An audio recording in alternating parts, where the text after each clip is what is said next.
En fait, le choix n'est pas un choix calculé, mais c'est juste, on est obligé. Parce que non seulement c'est le choix de mon équipe, mais deuxièmement, il n'y a pas d'espace pour que les Mbourois puissent se retrouver. Aujourd'hui, il n'y a pas d'espace public où les Mbourois peuvent se rencontrer. C'est pourquoi, quand les gens ont mené le combat contre l'érection de ce marché de cantines-là au niveau de ces cantines, au niveau de l'espace public qui était là à Hambourg, les gens se sont levés pour dire non à l'érection de ces cantines. Donc le combat-là était un combat d'honnêtes citoyens qui avaient envie de voir leur ville, mais disposer d'un espace public pour que dans ces moments pareils, qu'on puisse avoir un moment où un lieu où les gens peuvent se rencontrer. Nous nous sommes rencontrés ici, c'est tous les Mbourois, tous les jeunes Mbourois avec qui nous travaillons et voilà les passants, ceux qui n'ont pas eu la possibilité d'aller voir le match chez eux, mais on leur offre l'occasion de venir regarder le match parce que le sport est une discipline qui réunit des gens. Et aujourd'hui nous sommes en pleine campagne. Il n'est pas bon à ce que les gens soient sur le terrain sans pour autant regarder le match, mais aussi il n'est pas bon que les gens regardent le match chez eux, chacun en ce qui le concerne. Donc on a offert ce fan zone pour que tous les Mbourois, tous les fans, tous les militants puissent se regrouper, supporter l'équipe nationale, prier ensemble pour que nous puissions gagner. Donc c'est pourquoi nous pensons que l'ambition que nous avons pour cette ville est une grande ambition, surtout pour la jeunesse. Et cela le montre aujourd'hui. Maintenant, que Dieu nous donne la victoire, et Inch'Allah, on verra ce qu'on pourra faire pour la jeunesse mbouroise. Nous rendons grâce à Dieu depuis le début de la campagne. Nous avons mené une très belle campagne et les Mbourois ont bien senti que le PDS et sa coalition sont présents sur le terrain. En tout cas, nous avons fait beaucoup de quartiers, nous avons fait beaucoup de zones, nous avons fait les lieux publics, nous avons rencontré les Mbourois. Ils avaient soif de nous. Ils avaient envie que nous soyons là et ils nous ont vus et ils nous ont acclamés, et ils nous ont félicités, ils nous ont encouragés, ils ont prié pour nous. Nous pensons qu'avoir fait la meilleure campagne jusqu'ici. Et nous touchons du bois. Inch'Allah, nous pensons au soir du 23 janvier que nous allons remporter haut la main la victoire. En tout cas, les Mbourois nous ont montré qu'ils sont avec nous. Les Mbourois et les Mbouroises nous ont montré qu'ils nous attendaient et nous sommes venus. Et Inch'Allah, le 23 janvier, on saura qui est le meilleur. En tout cas, c'est notre volonté, c'est notre ambition. Maintenant, c'est Dieu qui décide de celui qui va être élu ou pas. Mais en tout cas, nous avons fait ce que nous pensons devoir faire. Nous avons une volonté de changer les choses ici à Mbour.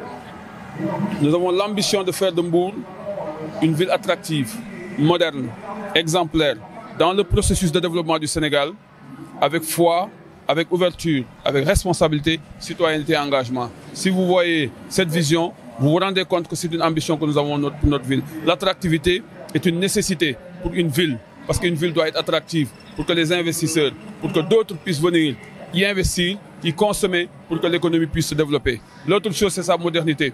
On ne peut pas continuer à rester Mbour comme ça, comme si c'était une bourgade, une petite ville, alors que Mbour regorge de beaucoup de potentialités. Donc nous avons ambition de moderniser notre ville et d'en faire une ville exemplaire. Exemplaire dans la gestion, exemplaire dans le respect des textes et des règlements, exemplaire dans tout ce qui contribue au développement du Sénégal, parce que nous ne sommes pas hors Sénégal. Mbour ne peut pas se développer sans le Sénégal ne peut pas se développer sans Mbour. C'est un tout cohérent. Donc nous prenons en compte le processus de développement du Sénégal, mais nous voulons passer par la commune de Mbour. Et nous cherchons tous l'épanouissement des populations. Et cet épanouissement-là, ce sera au plan politique, au plan économique, au plan culturel, au plan social de manière générale. En tout cas, nous avons l'ambition de développer cette ville, mais nous sommes basés encore sur des principes, et au nombre de 5.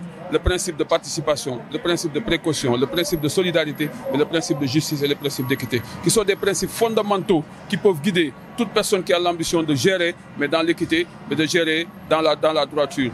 Et nous avons aussi choisi d'autres 5 forces motrices qui sont les jeunes, les femmes, la diaspora, le secteur privé, formel comme informel, et un peu le mouvement associatif et les organisations communautaires de base, le mouvement culturel et sportif. Parce que nous pensons que nous pouvons, avec ces forces-là, aller ensemble vers le développement en tenant compte de ce principe de participation que nous avons évoqué tout à l'heure. Au-delà de ces principes, au-delà de ces forces motrices, nous avons encore 5 défis que nous pensons devoir pouvoir relever. Et ces défis-là sont en liaison avec les problèmes que connaît Mbour.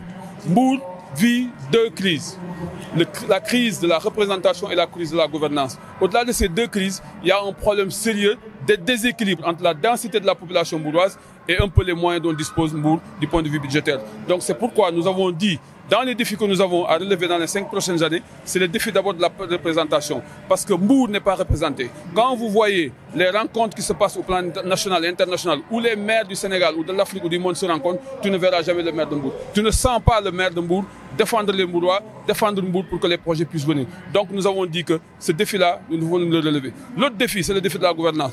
Vous tous, vous avez vu comment on a géré notre ville depuis 2009. Il y a des problèmes fonciers, des dossiers en justice, et des problèmes trop sérieux qui, pour moi, ne devraient pas exister. C'est pourquoi nous avons fait de ce défi-là un défi majeur que nous devons relever. L'autre défi, c'est le défi de la mobilisation, mais le défi des moyens. Il faut que nous nous donnions les moyens de réaliser l'ambition que nous avons au niveau de cette localité. Et ces moyens-là, c'est des moyens qui seront des moyens propres, des moyens de l'État que nous allons mobiliser, mais aussi des moyens au niveau des partenaires.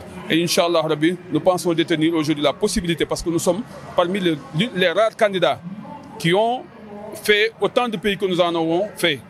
Nous avons été partout dans le monde au regard des responsabilités que nous avons, parce que nous avons été depuis plus de 20 ans sur les relations internationales, au niveau des partis, au niveau de la jeunesse et au niveau international. Donc nous pensons pouvoir les mobiliser, nos partenaires, pour venir nous aider dans le processus de développement de notre ville. Au-delà de ça, nous avons maintenant des orientations au plan stratégique.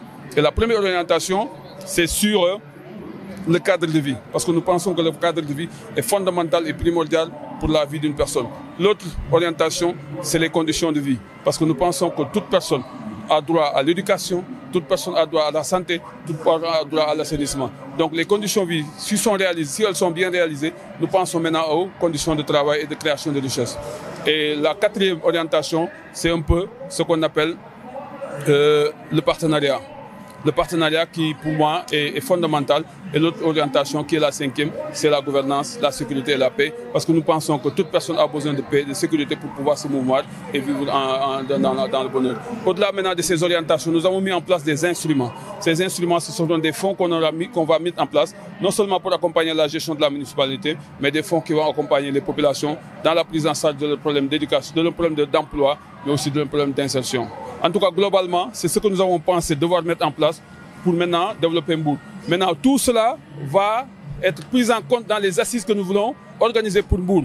Parce que nous pensons que si nous gagnons les élections, nous allons organiser les assises de la ville. Et ces assises-là prendront en compte l'essentiel des forces vives de la ville de Mbour, qui vont maintenant définir le plan sur les 5 prochaines années pour qu'on puisse dire que Mbour a un plan avec des responsabilités qui seront situées entre l'État et la ville pour que nous puissions ensemble, de façon harmonieuse, développer notre ville et la moderniser.